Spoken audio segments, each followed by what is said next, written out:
সুপ্রিয় দর্শক, আমি আপনাদের সামনে ছোট্ট একটি ব্লগ নিয়ে হাজির হয়েছি। ব্লগটি হচ্ছে সিগারেট সংক্রান্ত।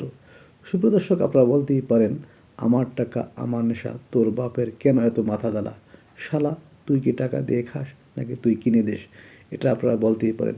সুপ্রিয় দর্শক, একটা সিগারেট শুধু ধোঁয়া নয়, এটা ধীরে ধীরে শেষ করে দেয় আমাদের অর্থ, স্বাস্থ্য ও পরিবারকে। আজ না বললেও আগামীকাল শরীরটাই নিজে বলে দেবে। তাই নিজের জন্য বা নিজের প্রিয় মানুষের জন্য এই সিগারেট থেকে দূরে থাকা আমাদের অবশ্যই কর্তব্য। সুপ্রিয় দর্শক, আমরা সিগারেট খেয়ে শুধু অর্থই নয়, নিজের শরীরটাকেও ধীরে ধীরে নীরবে ক্ষতি করে যাচ্ছি, আমরা কিন্তু বুঝতেছি না। সবচেয়ে ভালো সিদ্ধান্ত হলো ধূমপান ছেড়ে সুস্থ জীবনে ফেরা। একটা সিগারেটই বিকল্প কোনো সমাধান হলো একেবারেই ছেড়ে দেওয়া।